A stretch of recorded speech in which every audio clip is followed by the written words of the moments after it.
My name is Elly. I'm 17, a senior in high school with dreams of becoming an investigative journalist. But my life has never resembled any dream. Since the age of 13, I've been trapped in a bizarre rule crafted by my own family. Every health issue I face, whether it's an asthma attack or a simple injury, requires my twin sister Sophia's permission before I can receive treatment. Sophia, the dazzling one, has always been the center of attention. At 17, she's a rising ballet dancer, graceful and adored, the pride of our parents. And me? I'm the shadow, the faint outline lingering behind her spotlight. They say I fake my symptoms, that I invent illnesses just to steal attention from her. Each time I gasp for air or wince in pain, I'm met with suspicion instead of care. That rule has defined my existence, turning every breath into a silent battle. If you're still listening, we want to sincerely thank you for spending your time with us. Truly means a lot. We'd love to know, where in the world are you watching from? Drop your country in the comments and let's see how far this message has reached. If you haven't subscribed to the channel yet, I highly recommend doing it now so you won't miss any of our upcoming stories. These aren't just ordinary stories, they're filled with meaningful life lessons that can inspire, teach, and stay with you long after the video ends. Hit that subscribe button and join our growing community. Everything began the night I collapsed from an asthma attack during one of Sophia's most important ballet recitals. We were 13. I wasn't faking, my lungs felt as though an invisible hand had clamped shut around them, each breath a desperate scrape of air. By the time the curtain fell, I was rushed to the hospital with severe pneumonia. But Sophia refused to believe it. She insisted I had exaggerated on purpose, that I had staged my collapse to sabotage her big day. From that moment, my parents, Clara, a celebrated fashion designer, and James, a respected architect, laid down a rule that would reshape my life. No medication, no doctor, unless Sophia herself confirmed I was truly ill. They argued that she knew me better than anyone, that she could distinguish between truth and pretense. In reality, they handed her power over my very survival. The result was brutal. I endured asthma flare-ups without inhalers, wounds that festered without proper care, fevers that burned unchecked. Each plea for help was met with suspicion, filtered through Sophia's judgment. Fear became my daily companion, the dread that one day, when the attacks grew too strong and the air refused to come, no one would believe me until it was far too late. The fateful day. It was supposed to be the night of Sophia's triumph. Her 17th birthday, staged like a coronation in the gilded ballroom of a luxury hotel. Chandeliers glittered overhead, scattering shards of light across crystal glasses and satin gowns.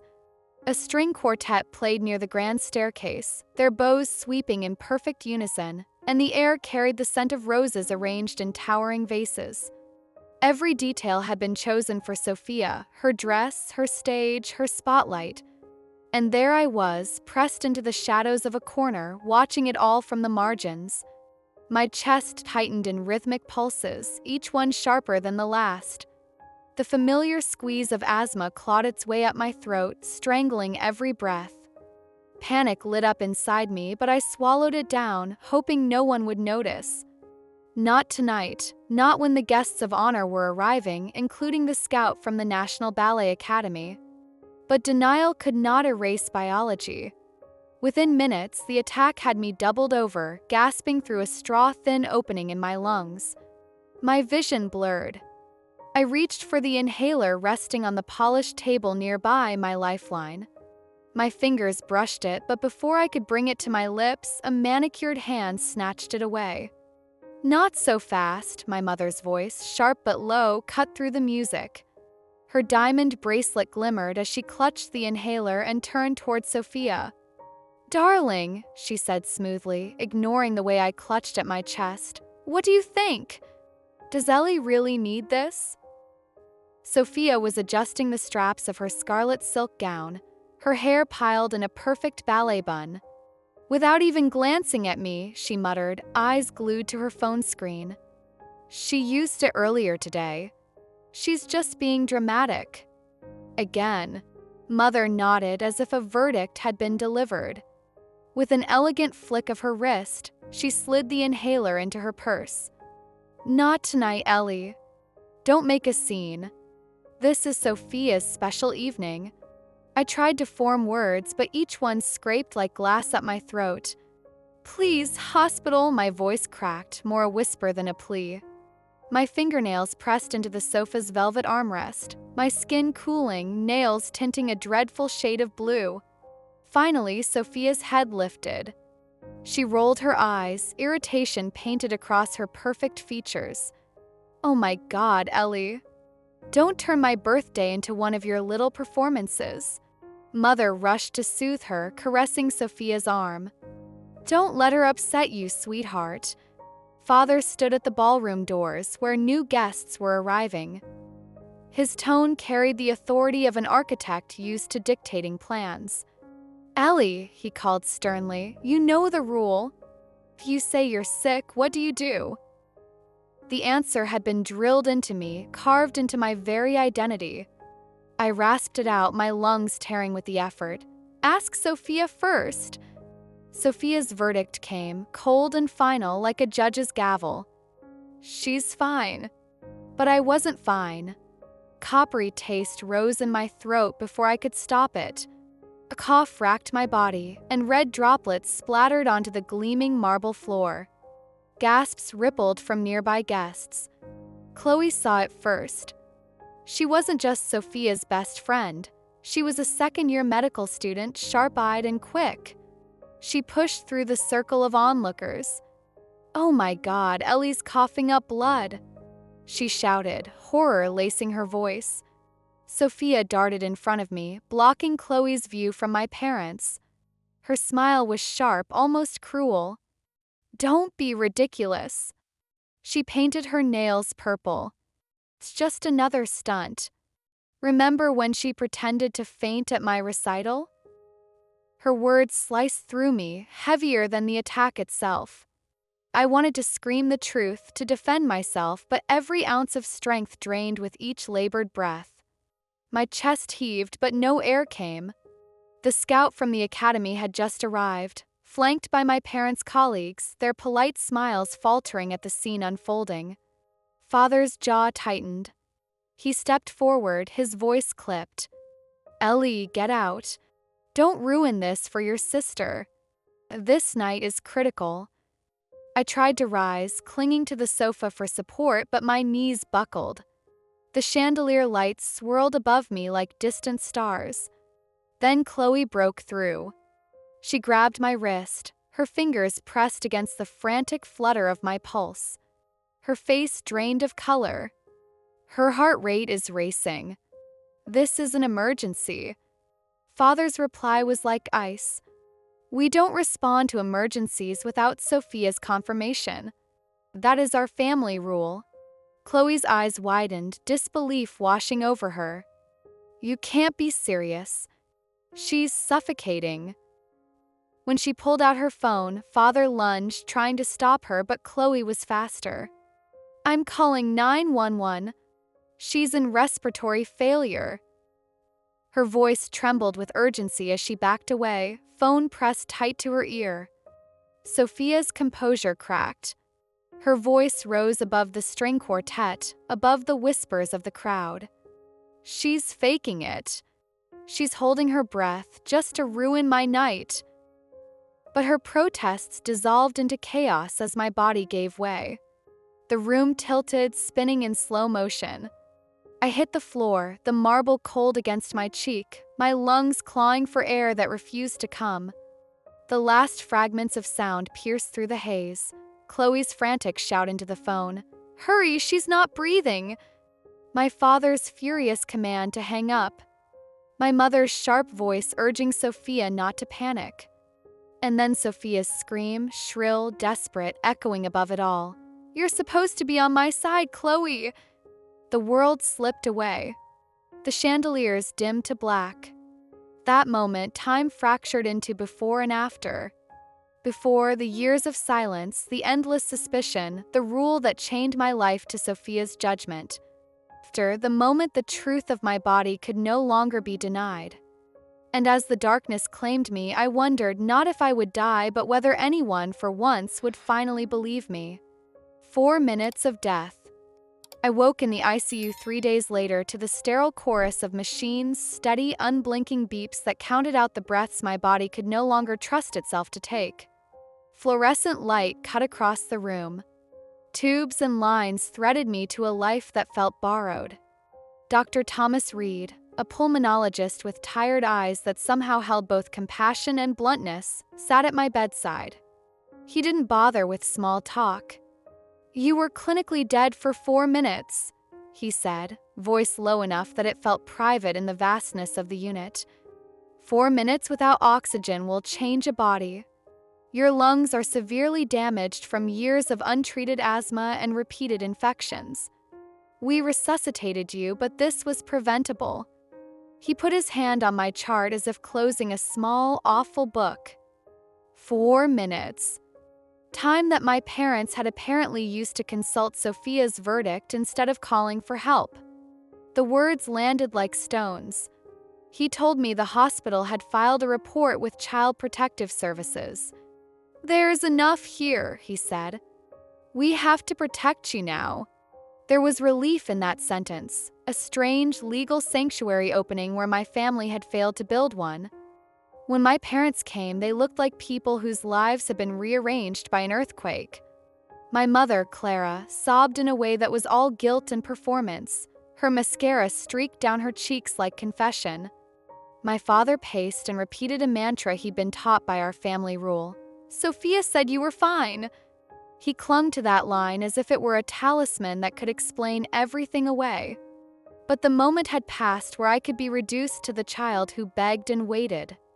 I pressed the nurse call button, an action that should have been instinct, not courage, and asked to speak, to tell the truth. Nurse Rachel, a woman in her 30s with a practicality sharpened by late shifts, sat at my bedside with a clipboard and that steady, professional attention that makes hospitals bearable. I told her everything: the inhaler hidden in my mother's purse, the rule that Sophia had to confirm my illness, the nights of untreated coughing, the stitches left to fester, the times I had been dismissed as dramatic. Rachel's pen scratched across the page. Her face darkened with each line. "I'll add this to your medical record," she said plainly, "the kind of promise hospitals keep. We'll make sure CPS has it. You did the right thing telling me." The word "right" felt foreign and enormous. Not long after, Chloe arrived, breathless, hair slightly mussed, eyes rimmed with agitation. She carried a folded stack of handwritten notes, timestamps of my breathing, observations of color and pulse, her own frantic attempts to get someone to respond. Her handwriting trembled in places, but it was undeniably precise. "These are the vitals I recorded before the ambulance came," she told me, laying the pages gently on my blanket like evidence.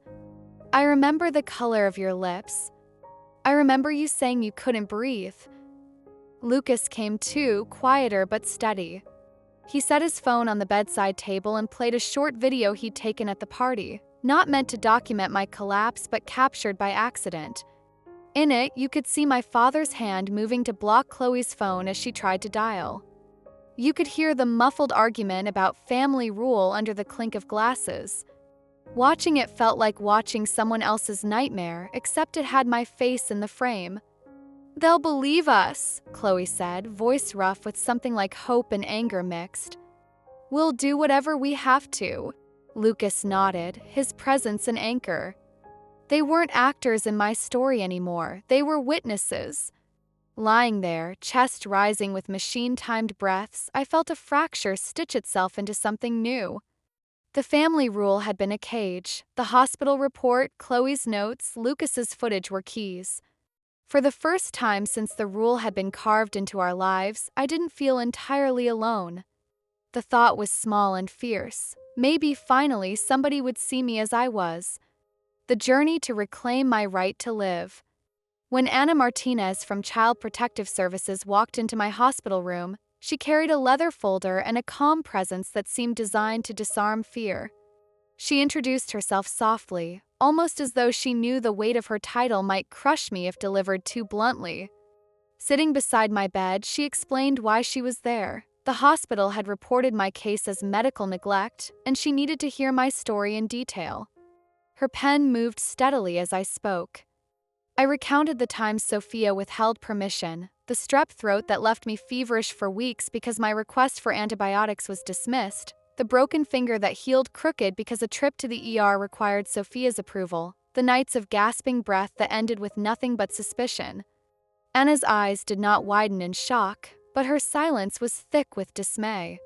She asked to see the scars along my forearms, where untreated allergic rashes had turned into infections.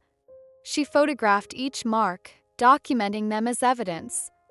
"You don't have to go home until this investigation is complete," she told me gently, her voice anchoring me to something I had long doubted, the idea that safety was possible. "You deserve care without permission." Dr. Reed reinforced that truth in practical ways. He became more than a physician. He was a guide out of captivity. Hour after hour, he taught me how to use my inhaler with a spacer, how to measure and log my peak flow each morning and night. He placed the peak flow meter in my hand like a gift. "You don't need anyone's approval to breathe," he said. It was simple, almost obvious, yet it struck me as revolutionary. The first reading I took barely hit 240 liters per minute. He shook his head, explaining that a healthy 17-year-old should be closer to 400. "That number reflects years of damage," he said, his voice grave but not unkind. "But it also shows us where to start." For the first time, numbers became allies rather than judgments, a language that described my body's truth rather than Sophia's version of it. Outside the hospital walls, a different narrative was being written. Sophia filled Instagram with photos from her birthday, her red silk gown swirling under chandeliers, friends clustered around her, captions declaring it the best night ever. She posed with the ballet scout, claiming it had been a dream come true. Buried in the comments were whispers about me. Did Elly really collapse? Was it staged? Sophia fed the doubt, replying that I had faked it, that I always sought the spotlight she earned. Lying in bed with 4 lines tethered to my arm and an oxygen clip on my finger, I scrolled through those comments until they blurred. Each one pierced deeper than any needle. People I had sat beside in class now typed their suspicions in real time.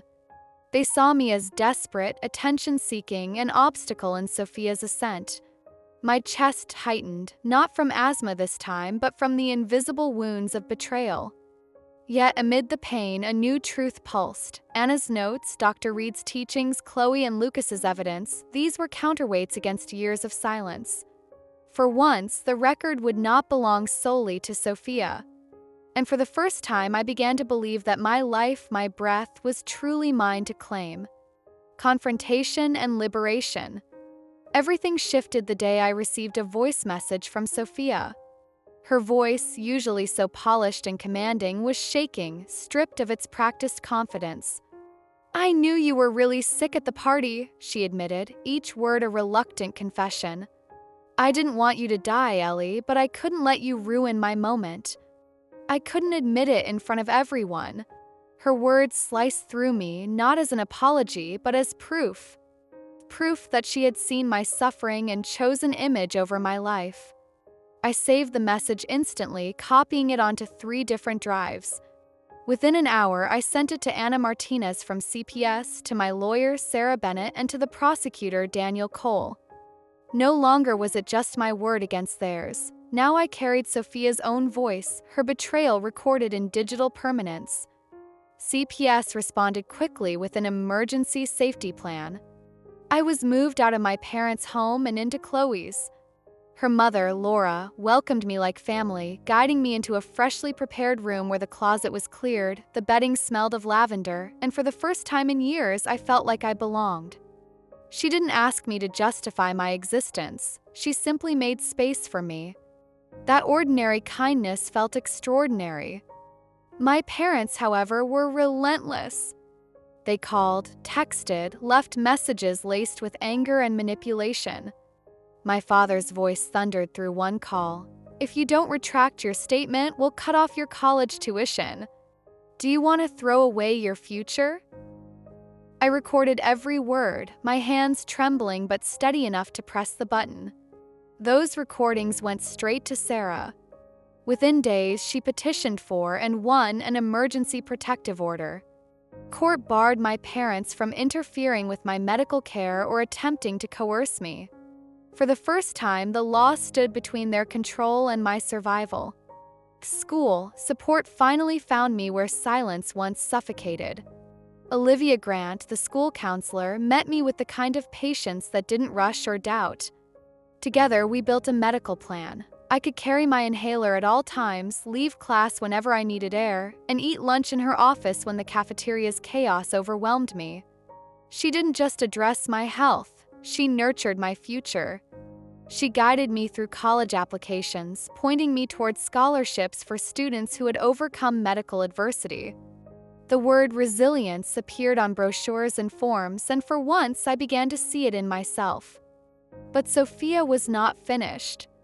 The sister who had once held the key to my care now wielded rage as her weapon. One afternoon, she cornered me in the hallway, her nails digging into my wrist until bruises blossomed. Her eyes were wild, her voice sharp enough to draw stares. "You destroyed me, Elly. You've ruined my life." Students froze, unsure whether to intervene. I didn't fight back. I lifted my phone, recording every second. That footage went to the principal, who responded with swift authority. Sophia was suspended from extracurriculars, including ballet rehearsals, and the school issued a no-contact order. For once, the system that had ignored me for years acted decisively on my behalf. Watching Sophia walk away, her fury contained by boundaries she could no longer bend, I felt a shift deep inside. I was no longer the shadow, the silent twin waiting for permission. I was the survivor, armed with truth, evidence, and allies who believed me. Liberation, I realized, doesn't always come with grand gestures. Sometimes it arrives in small, steady victories. A recorded message, a safe room, a counselor's signature, a bruise turned into evidence. Each step reclaimed a piece of my life. And with every breath I took on my own terms, the cage built by Sophia and my parents crumbled a little more. Justice and freedom. The final hearing took place 6 weeks later. I stood before the court, my voice trembling at first but steadying with each sentence. I told everything, about the rigid family rules that had dictated even my breathing, about the nights when I begged for medicine and was denied, about the 4 minutes when my lungs gave out and I felt myself slipping away. Every word felt like pulling a stone from my chest, but I refused to hold anything back. Chloe testified with calm determination, her account matching mine detail for detail. Lucas, his fists clenched at his sides, confirmed what he had witnessed, the times Sophia dismissed my symptoms as drama, the way my parents insisted on appearances over my health. Then Dr. Reed took the stand, his presence firm and unshakable. He presented my medical records, photographs of my inflamed airways, and the decline in my lung function. His words carried a precision that left no space for doubt. Years of untreated asthma and repeated neglect had left permanent scarring.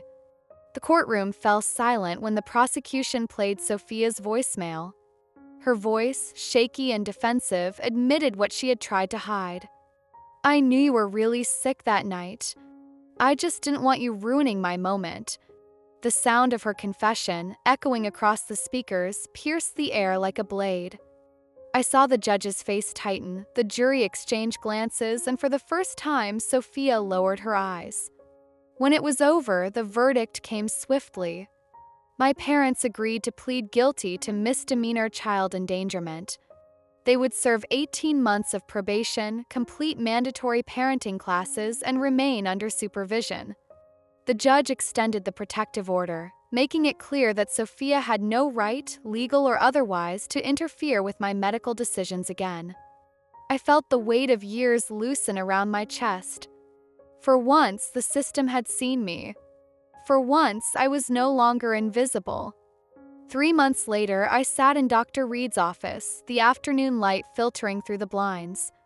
On the computer screen, my lung function chart glowed like a small miracle. from 60% to 90% in just a few months of proper treatment. I traced the line upward with my eyes, almost unable to believe it. Breathing no longer felt like a battle. Felt like life. Chloe family welcomed me as though I had always belonged. Laura insisted I keep my own room until graduation, stocking the closet with warm clothes and leaving notes on my desk before exams. For the first time, meals were shared without tension, laughter echoing in the kitchen instead of silence or sharp words. I began to understand what family could mean, not fear, not control, but care. With their encouragement, I started drafting my college essay. I wrote about neglect, about learning to measure each breath, about finding my voice in court when I had once been told I had none. I wrote about survival, but more importantly, about freedom. The freedom to take medicine when I needed it. The freedom to live without permission. The freedom to dream of a future that was mine alone. When I hit save on that essay, my hand shook, not from fear, but from something stronger. It was the quiet certainty that my story, once buried under silence and denial, now carried the weight of truth. And with truth came the beginning of everything I had been fighting for: justice and, at last, freedom. The new ending. One bright morning, Mrs. Laura drove me to a small medical supply store tucked between a bakery and a florist. Sun slipped through the windows like a promise. She let me choose: a lavender peak flow meter, my favorite color, something oddly defiant, a backup inhaler, and a little lockbox with a combination I set myself to keep my medicines safe. We also bought a medical ID bracelet engraved with my condition and an emergency contact. When we placed everything on the shelf in my new room, the neat row of devices looked less like sterile tools and more like the stones of a tiny fortress I was building around myself. For the first time, the idea that someone could take my breath away felt absurd. I had the means to protect it. Living with the Chloes was ordinary in the best possible way. Grocery runs, homework sprawls on the kitchen table, and a mother who left tea on my bedside and notes that said, "Remember to breathe." I began regular visits with Dr. Reed, logging my peak flows each morning and night. Watching the meter climb over weeks, tiny victories that added up, was almost as relieving as the warm meals and unpressured laughter that now filled my evenings. I was not merely surviving, I was learning to live. My dream of investigative journalism, once a private spark, grew brighter. I started interviewing nurses at the hospital about reporting procedures and the warning signs of medical neglect. I read case law in the quiet hours, scribbling questions about systems that fail vulnerable people. My chest no longer tightened at the thought of speaking up. Instead, it filled with purpose. I wanted to pull back the curtain on injustices that hid behind family secrets, to tell stories that might save someone else a night of cold marble and 4 minutes of nothingness. From everything I had been through, I drew 5 lessons I wanted to share, not as moralizing platitudes, but as the tools I carried forward. First, your body's voice matters. Nobody else gets to decide whether your pain is real. Learning to name what I was feeling and then insisting it be heard changed how the world treated me. Medical charts and recorded testimony became proof. My words were not theatrics but truth. Second, evidence is power. The voicemail, Chloe's notes, Lucas's accidental video, those things turned disbelief into a legal record. If you're up against people who shape the narrative, document quietly and keep copies. Paper, pixels, and witnesses can unmake a lie. Third, kindness builds safety. Laura's ordinary gestures, a stocked closet, a warm dinner, a bedside note, rewired my sense of belonging. Systems matter, but so do people who show up. Accept help when it's offered. It's not weakness, it's rebuilding. Fourth, boundaries are not betrayal. Saying no to control, setting limits with family, asking for legal protection, these weren't acts of disloyalty, they were acts of survival. Freedom often starts with a single firm line drawn for your own good. Fifth, survival can become purpose. Pain can hollow you out or it can fuel you. I chose the latter. My asthma taught me to listen, to investigate, to ask difficult questions. The thing that nearly killed me became the engine that might save others. Those lessons threaded into the essays I began writing for college applications.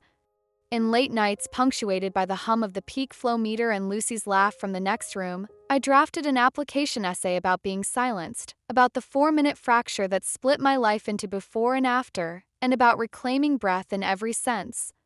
I wrote not to be pitted but to make noise, carefully, fiercely, about what we tolerate when we call it family. I am still learning. Some days the old fear creeps back, a tightness when a door slams too hard or when my phone buzzes with a message from home. But I have tools, people, and a plan. I have a medical ID on my wrist and a community at my back. I have a recorder in my pocket and a purpose in my hands. If my story resonates with you, if it makes you think of someone silent in plain sight, please help more voices be heard. Like this story, share it with someone who needs to know they're not alone, and subscribe for more real stories about courage and truth. Your support helps keep the lights on for stories that matter.